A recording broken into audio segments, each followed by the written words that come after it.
We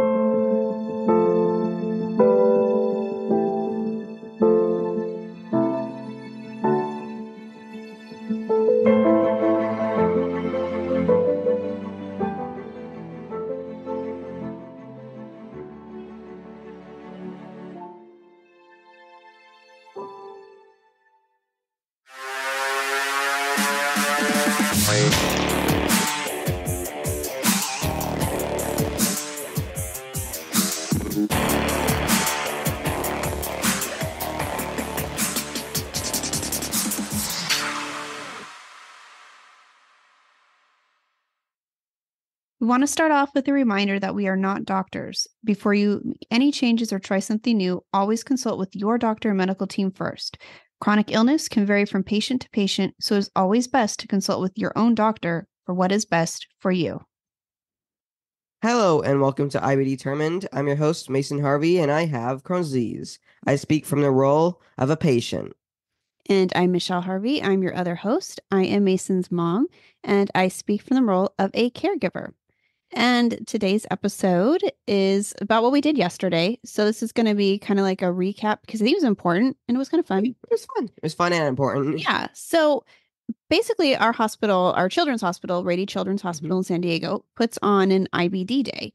Cool. Yeah, they do it once a year. And I don't know if any of you out there have your own, like you go to maybe there's like different days that they have or something like that. Maybe your hospitals do these. Maybe they don't do it. Yeah, and if not, maybe you'll listen to this and go, "Hey, this would be a great suggestion." For your Because hospital. it's always a good opportunity for people to hang out with other families. Mhm. You get to meet other kids and teenagers that have the same disease. Yeah, and you get a chance to hear from a whole team of doctors who speak on IBD and invite you to ask questions. So we're very thankful to Rady Children's for providing that, and to all the doctors who spent their Saturday morning with all of us. Yeah, I think it was Saturday morning. Yeah, we had to get up early. Oh, yeah, we did. We're like, well, what better way to spend a Saturday than to get up early and head down to a hospital and hear all about IBD.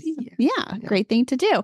So when we got there, they have it in a really nice center. It's set up great. They have food, drinks. You also get to meet the GI staff. So like Bernie is like one of our heroes. Bernie, he's one of the people that fights he helps us fight insurance. Yeah, he does. Yeah, he's he turns everything in, and without him, I want to be on the phone call you get when something isn't approved, and you get a phone call from Bernie, and he'll say, "Hey, this is what's going on, and then this is what I need." And so he is a huge help for all of us. So everybody doesn't really see Bernie. We hear Bernie. We talk to him on the phone a lot. It's cool. So it's cool. It gave us a chance to get to meet him and see him in person. We have before because he fought so hard. One time our doctor brought him into an appointment just to say hi to us because it had been a really tough struggle. And we were so thankful for him. Insurance is wild. Yeah. So we got to see like all kinds of different people on the team. And my old nurses too. Nurse Robin is so cool to see her. Because when we first went to the hospital, she originally worked for my doctor, Dr. B. And then now she works for Dr. Wong, who you've also had too. When Dr. B was on maternity leave, we had Dr. Wong, she's also the medical director of the IBD Center. So she's another great doctor. We also got to see a lot of the other nurses and meet some new people in the staff. And so cool. So so pretty neat. And it's really neat how you get to see them in a different environment than in a clinic setting. And so it's a little more relaxed. And you don't get to see the nurses like, we're going to give you an injection today. So what we're going to kind of do is I think we just like to tell you how the day went. If you do want more information, we will be going further in depth with all of these. I think we can. Probably like the next 3 episodes because there was a lot of information. And I think it's very important to share with you guys just in case you don't get to experience this because there's a lot of things, answered and a lot of good questions. So I took notes like I was in college. When we got there, I'm just listening and I'm like, I don't understand most of the stuff they're saying, but I'm still listening. And I look over and she's got her notepad and she's got stuff all over. She's writing. I've got my phone. I'm taking pictures like back in the day. So it's like acting like I was in college, but I didn't want to miss anything. And I really did it. I don't think I did. So I wanted to use this so we could use it with you guys and we could share what we learned because it's straight from the doctors. And I think there's a lot of people on this team that you would appreciate. So without that, let's move along. I don't want to bore you too long with all these details. We'll just jump into it and we'll talk with you about how the day went. So, you all sit down. they bring up the medical director of the IBD Center, who is Dr. Wong, and she went over kind of like everything, like IBD. She kind of did like an overview. She was one who introduced everything. And the other people that she would bring up later went into things in more accuracy. Right. And we'll kind of tell you what everybody talked about. Again, not going to go into detail on this. But those are what the other episodes are for. What would be helpful is if you're watching and there's something you want to hear more about, make sure to let us know, because when we talk about that specific portion of this episode in another one, we might know more to address or make sure one of your questions is answered. So let us know if there's anything you're like, oh, that's interesting. I'd like to know more about that. And we'll see what we can do. So some of the things, do you remember? We have our cheat sheet. I have a cheat sheet, so I'm probably just going to read the cheat sheet, but I don't really remember. I do remember some things, but not all of it. But I have all the notes here. So you're in luck. And not my memory. So the first thing she went over was the age of disease onset matters. Because again, this is pediatric. This is not adult IBD we're talking. So pediatric is, as we've said before, more severe.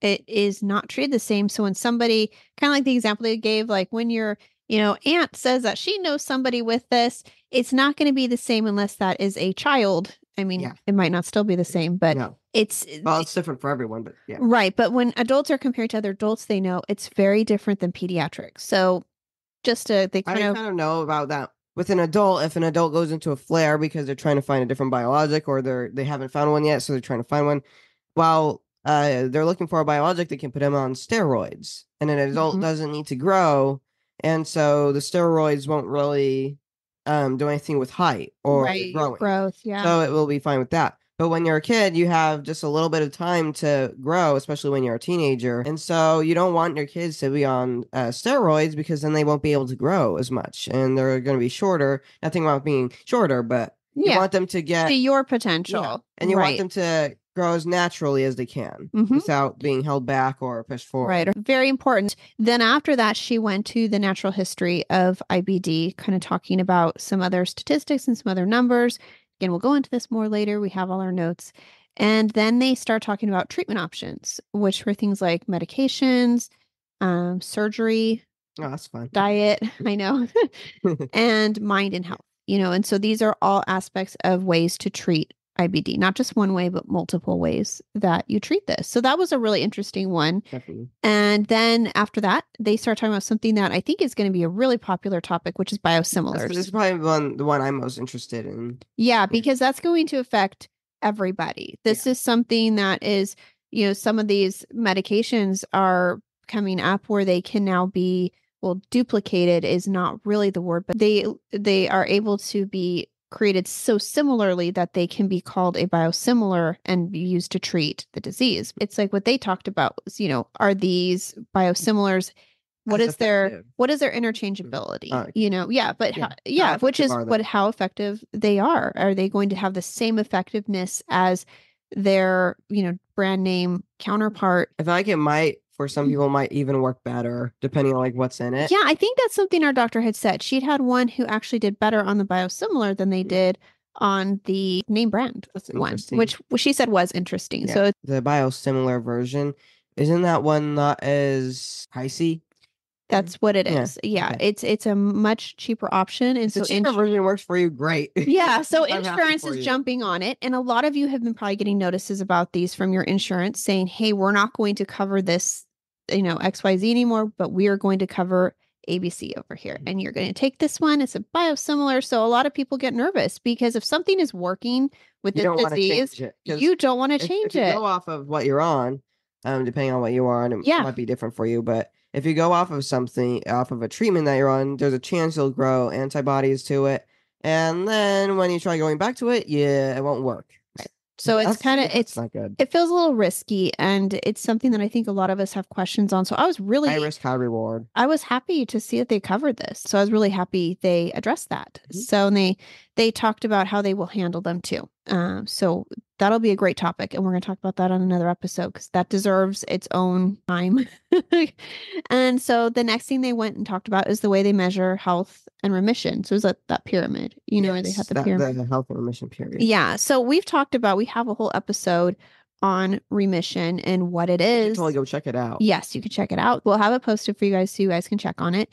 But this, what they did is they talked about how, and this can be very, like they said, depending upon the medical provider. So this was their way that they did measure health and how they check for remission and how they determine what level of remission you're in. And then they talked about after that, the goals of this therapy and how to achieve remission and, basically what is the goal of taking, Stelara? What is our goal? So they talked about the goals of therapy. And then they also talked about what happens when people withdraw medications, meaning they think, I'm in remission. I don't need medication. I don't need this anymore. And so you stop taking it without understanding what remission is. Because remission sounds like, oh, you're done with the disease. Because if you had, something like cancer and you went to remission, you would stop treatments. Mm-hmm. I mean, that may not apply to all cancers. No, but for a lot of what we hear about, that's how we equate it. So you think that in remission, that means that treatments are done, are stopped. Yeah. And the thing is, it's not curable. And that's what, that was one of the very first things they said, actually, is this disease has no cure. And so it's just important to remember. So something, again, we'll talk about later. So after Dr. Wong finished introducing everything, she introduced Dr. Bauman, who's actually my doctor, Mason's doctor. And she came up to talk about research, which was another really important topic. She's working on research herself. Mm-hmm. So she said, explain it, because some doctors are also academic, which means that they also do research work. So they're, in addition to being like your doctor, she's an academic doctor that also does research. And so that's really important. Research is a lot more important than people give it credit for, I think. Because without research, we can't find new biologics, new treatments, what causes Crohn's, or even getting biologics approved, getting treatments approved. It's all really here's a proof that this biologic will work for this one, right? And this one won't work. So when you need it, you're thankful the research is there. Yes. But they had to do the groundwork and have that research ready to go. So take it for granted. Yeah, something that is important. And so one of the things she pointed out was there's not a lot of research data for kids because more research is done with adults because obviously it's a little more difficult to do with kids. You are more limited. So there's not a whole lot of research out there for kids. And so that's why this is important. When you can volunteer, have the opportunity, it's important. So she talked about the importance of research, which some of the things are kind of like we were just saying. Access new treatments. For me, the biologics I'm on, they're not FDA approved for kids. Right. But they work for me. Right. And it'd be cool if they had more research on it that would allow it to be approved for kids. So if they needed something, they could just use it without having to get in a fight with insurance.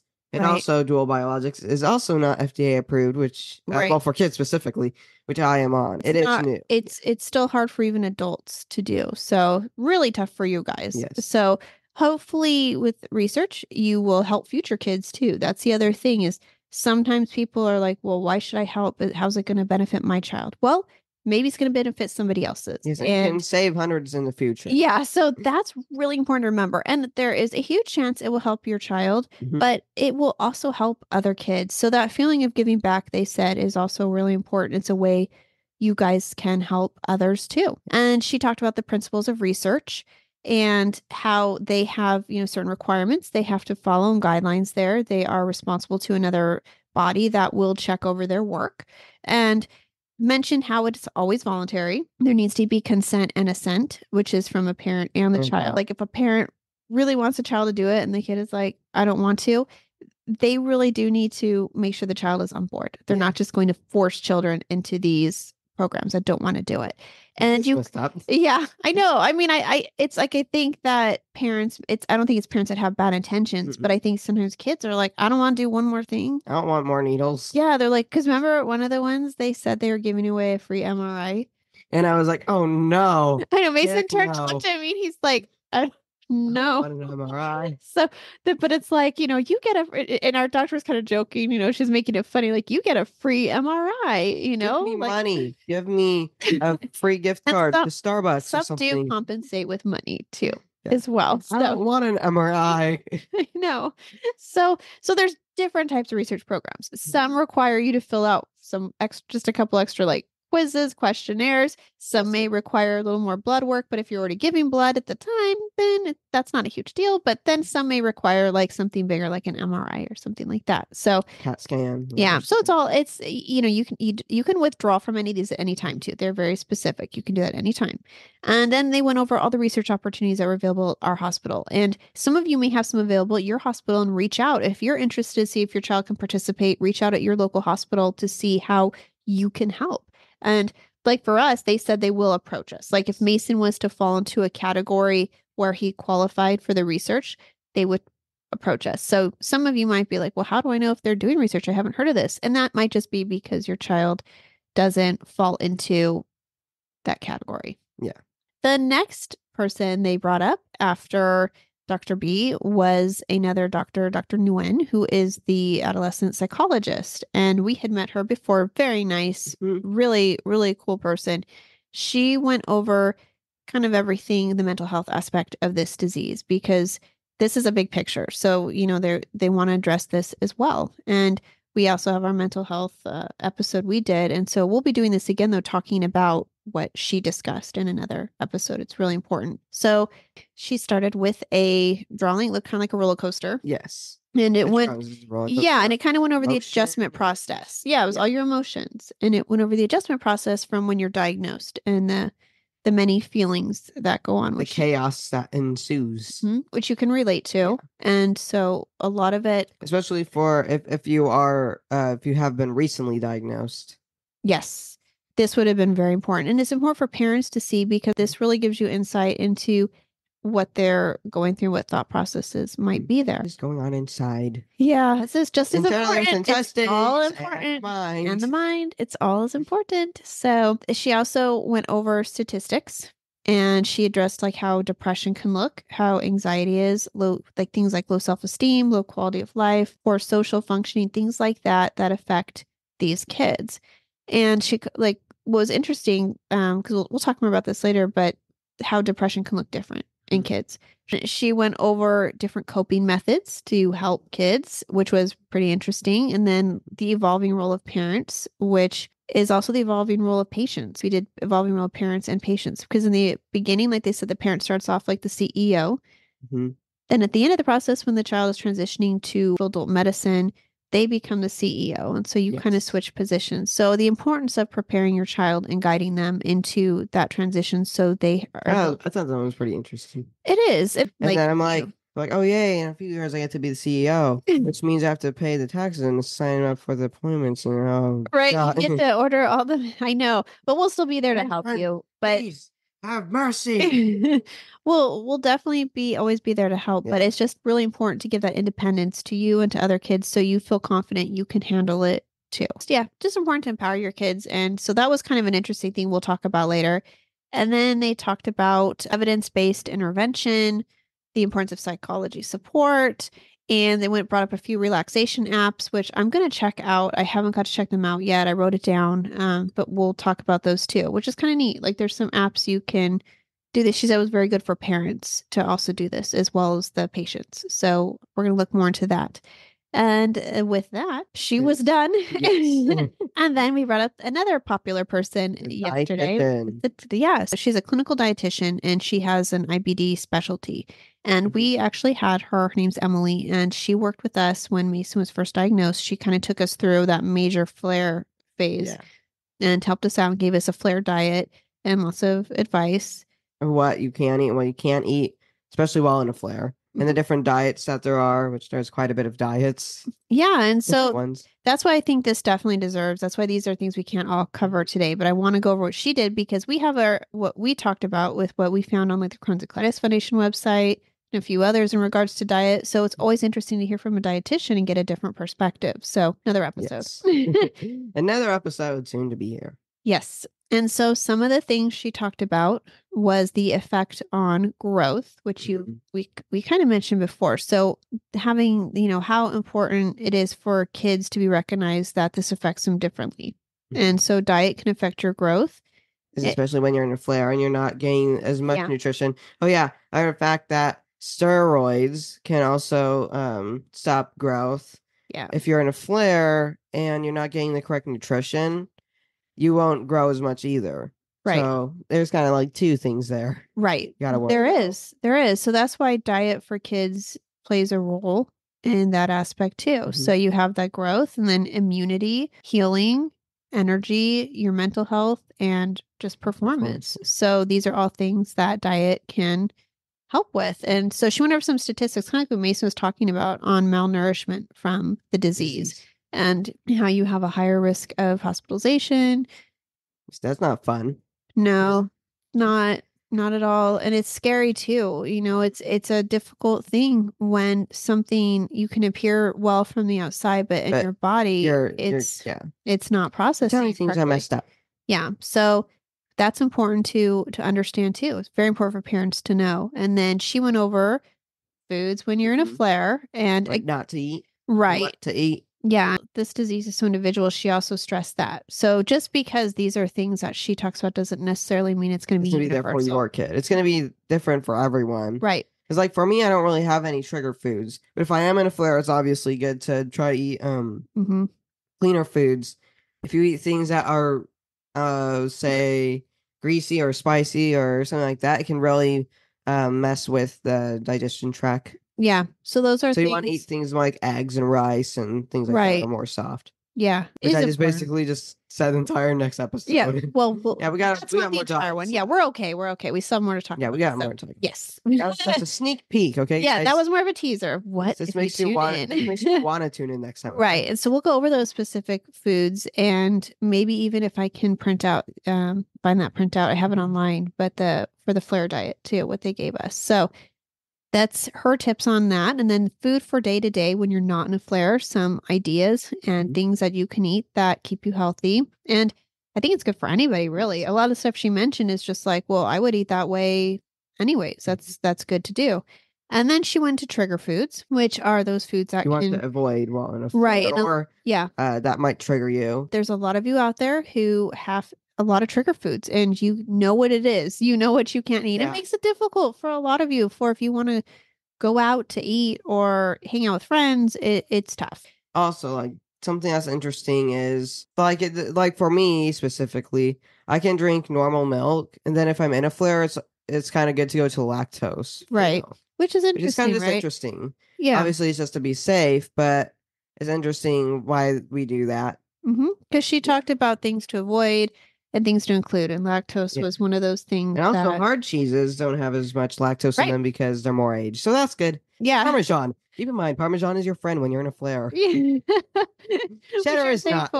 So we'll talk more about that. I think you guys will actually find that really helpful. A lot of you out there are probably going to look forward to that episode. She also talked about supplements and vitamins. That's another really interesting one. And then, I hope I pronounced this right, curcumin. That is another supplement that is pretty popular right now. And I think some of you out there, I know some people personally that are using it. And then there's a new study on coconut water. Which I don't really know how to feel. Yeah. Well, I think it's just like with anything. And I had saw this pop up actually in one of the groups. Yeah. And I think I'd mentioned too, so I'm like, oh gosh, somebody's in there and they're like, coconut water is the cure. Like we got to drink coconut water.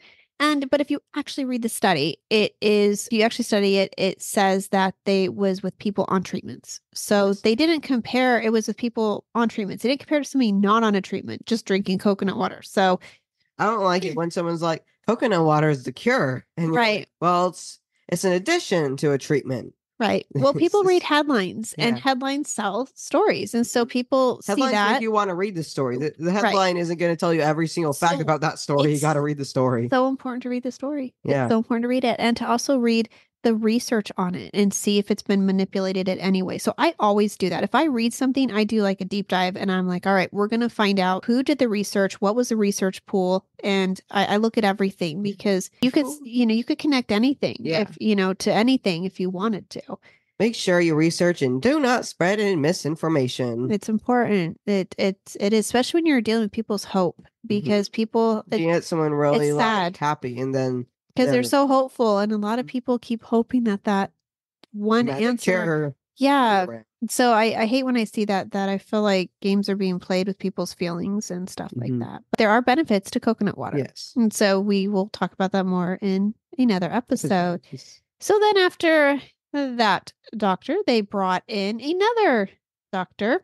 This one is a surgeon. This was the fun one. Yeah, they saved him for last. Yes.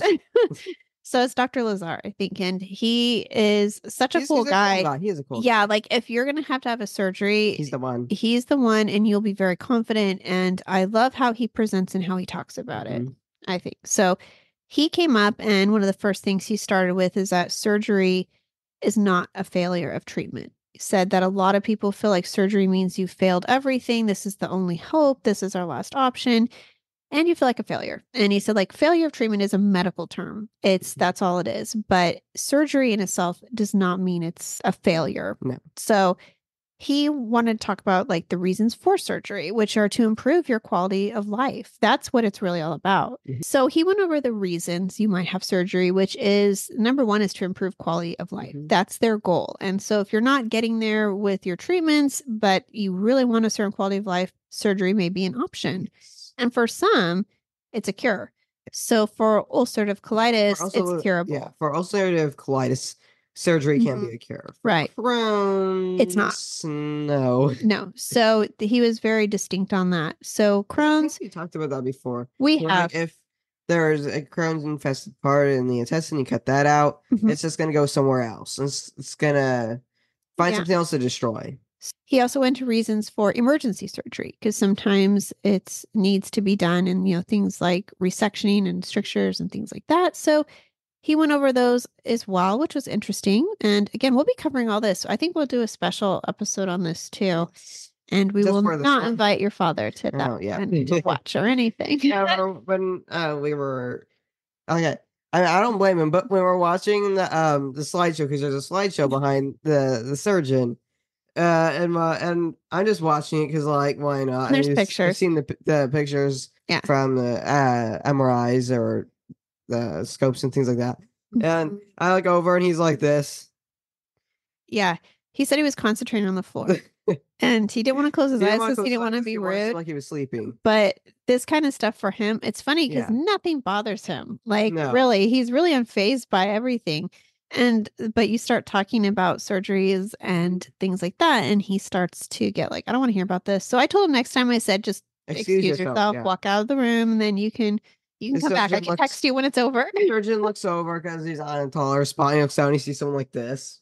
Yeah, because if you're not feeling well, and it's just kind of like not something, and especially if you have kids. I mean, some of the kids I was looking, I'm like, these older guys, like, maybe the older ones, maybe they want to hear, but some of the younger ones, I'm not sure how much they're aware of a lot of this. Even you. I mean, it's kind of like a wow, but at the same time, it's educational, so you're aware of it. And however, there was a plus. The video didn't work. Yeah, there was a video we were gonna watch, and it didn't work. He was like, let's see if the video works. Then he's like, it don't work. Didn't want to watch that because you were like, I'm good. I'm good. Yeah, but I mean, there's pictures, and they explain different types of surgeries they do, and the reasons why, but there's a lot of cool innovations and things that they can do to help. So I think if anything, surgery is scary to anybody, but I think if you look at it as a way to help and you have a surgeon that you trust, think it's something that's just part of your quality of life and your care with this disease. Things are changing with treatments. And when people resist treatments and, try to find other ways to go around it, some are successful. You might have mild disease. It all depends. Again, these are based on there's mild, there's moderate, and there's severe. So it all depends where you're placed as well. What treatment your doctor decides is best for you. Then he went to types of surgeries, which we talked about. And that was, it doesn't bother me. I don't think it bothers you too much. We were fine. He talked about ileostomies, proctocolectomy, and J pouches. And those are different things that happen. And we'll talk about them more in another episode. So kind of like what I liked that he did is he presented surgery as like part of treatment and not always necessary. Yeah. He's like, it's not something you always have to jump to, and there's decisions you can make. And so I really liked how he presented it, and I really appreciate him. I'm always thankful he speaks. After that, the medical team was done speaking, and so we took a break, and there's another room. Yeah, there's little booths. And there was a Crohn's and Colitis Foundation. We got to see Iris. Yeah, we got to see Iris. Yeah, one of our favorite people. So they had a Crohn's and Colitis Foundation pizza cutter, so that was cool. I took that, of course. Yeah, you did. He's like, thank you. Yeah, he was all excited because I didn't take it. It was that they were just having them to give to people, but yeah, that was one of the things. He was like, "Oh, I'll take one of those. I'll take a pizza cutter." Yeah, and so they have different booths, different people there to talk to you about different things that may apply to your life with IBD, which is really helpful. And then after that, they had another session, and they had one for the adults that could go into like a caregiving, another like meeting, and I did that last year. Yeah, we didn't do that This year I didn't because Mason was hungry and ready to get lunch. And so we're like, well, we'll just take off. But then there's another room with Camp Oasis. So Crohn's Class Foundation had set up a room for kids to go in. Pretty cool. While the parents went to the meeting in the other room, the kids could go in there. There's teenagers. Yeah, and they could have it was pretty cool. I ended up I missed out on part of it. Jason, his dad went with Mason. I was like, she's not going to know where we are. Yeah. He's like, Mom is not going to find us. And you're probably not wrong. I have a very hard time with directions. So there's no signs. So I didn't know where they were. But I mean, I think there were signs, but they closed all the doors. Yeah, they closed all the doors. So I didn't know which door it was. And so there were 2 doors going into it. Yeah, there were, and I didn't know that. Yeah. And so I'm like, it's confusing. It's fine. Yeah, and I don't want to like start opening doors and like popping my head in, and who knows? Opens and the kids are like, yeah. I didn't know. So because I ended up in another room, and I, instead of going to the caregiving one, because I did that last year, I was thinking we're going to leave. So I was like hanging out in the hallway, and then I ran into another mom, and she was cool to talk to. So we just kind of hung out. We talked about, and her son is incredibly brave. She was telling me that he doesn't even flinch with infusions. Like he never did. Wow. Yeah. And they were amazed, but she said it was like hard for her to watch, but he was like, it's all right. So yeah, I was like, that's amazing. So I got to meet him because he came out, and they ended up leaving. They took off, but I was still standing there. And then you guys came out, and somehow we ended up back in the Camp Oasis room, and because we were showing the Rady project. Yeah. So Mason was like, I want you to see this. So I was like, all right, I'll head in there. And Mason handed out the Rady project.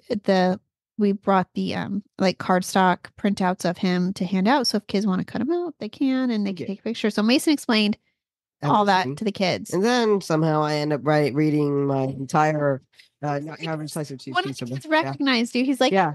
Because when I was handing out the papers, Rady's on the piece of paper. Yeah. One of the kids is like, wait a minute. Yeah. You're the person who created that book? I'm like, yeah, I am. He's like, I actually got that book when I was at the in the infusion center, I think.